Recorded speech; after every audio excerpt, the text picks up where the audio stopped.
Hi, welcome to the Sankofa Pan African series. Today we're celebrating another African legend, Queen Nanny of the Jamaican Maroons.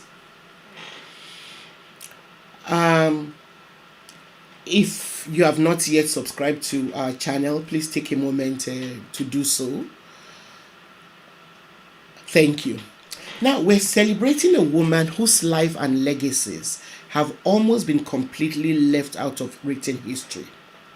However, I'm a person whose academic life has focused so much on the importance of orature, oral history, oral tradition, or call it what you may. I therefore recognize and acknowledge Nanny of Jamaica as a historical figure worthy of note.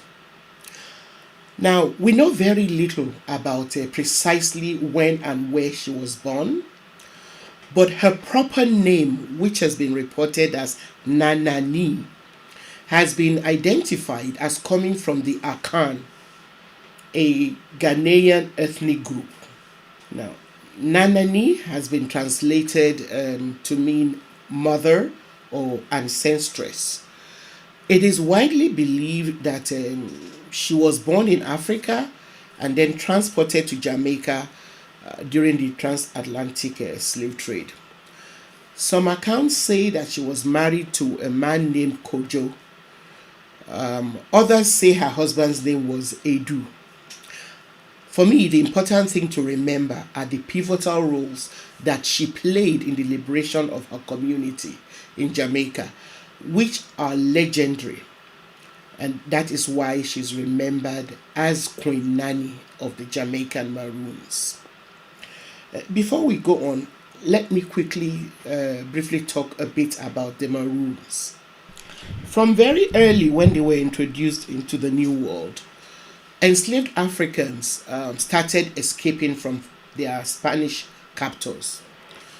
Some either joined indigenous people, while others or set up communities of their own in the woods or forests. Some chose mountainous areas to set up their settlements. Now, the communities which they formed were called Maroon because they were kind of secluded, from outsiders. The word is derived from the Spanish word Cimarron, which means runaway slaves who hide in forests. Some of the communities which the escaped people formed were so well established that even Francis Drake enlisted several Maroons during his raids on the Spanish when the British and the Spanish were struggling over territories in the New World. So Maroons were known for their bravery. Most of them were warriors. Now, the communities that the Maroons created had to contend with great difficulties just to survive. And the white colonists did not make life any easier for them. And they often tried to starve them into extinction by cutting off their food supplies where possible. Against all odds, a number of these Maroon communities survived through farming, crops, and hunting. Some even managed to grow their population by assimilating more black people who escaped from plantations. They were very protective of their autonomy and would even go and raid plantations and harass planters, thereby instilling great fear in the planters, who dreaded a massive revolt of the enslaved people. There were Maroon communities in places like Haiti, whose leaders spearheaded the 6-year rebellion against the white plantation owners that preceded the Haitian Revolution. There were other Maroon communities in Cuba and Puerto Rico and in many other places such as St. Vincent, Dominica, Guyana, Panama, Suriname, and Colombia.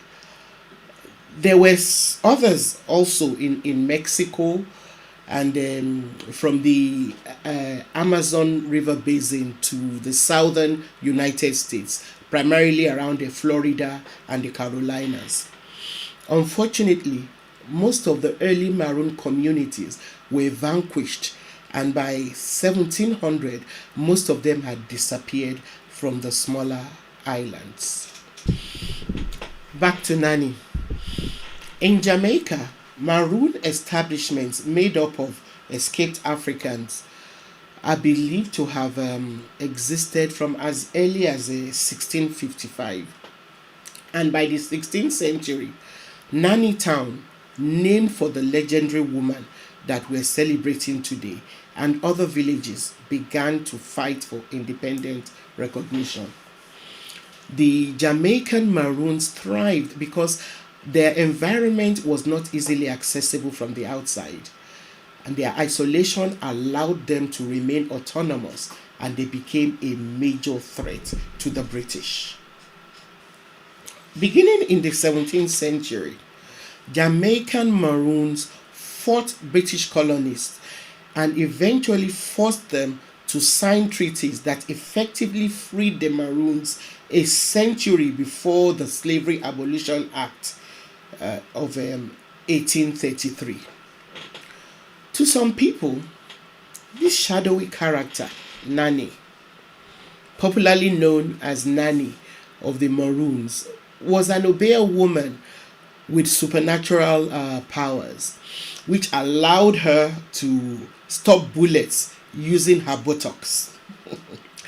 There are also stories of how, after only a few days of planting them, her pumpkin seeds sprouted miraculously to feed her starving people. However, there is enough evidence of her contributions to the Maroon resistance in Jamaican history.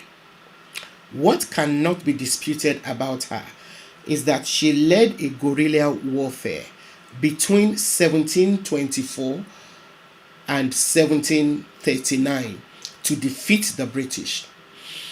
Under her leadership, Maroon communities in Jamaica united and negotiated successfully with the British for land.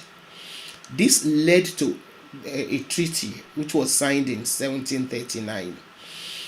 Unfortunately, her original base, Nanny Town, was destroyed by the British and replaced by Moore Town or New Nanny Town. Nanny is believed to have died around 1750. Thank you for watching this episode. Don't forget to subscribe, like, and share our videos. See you next time.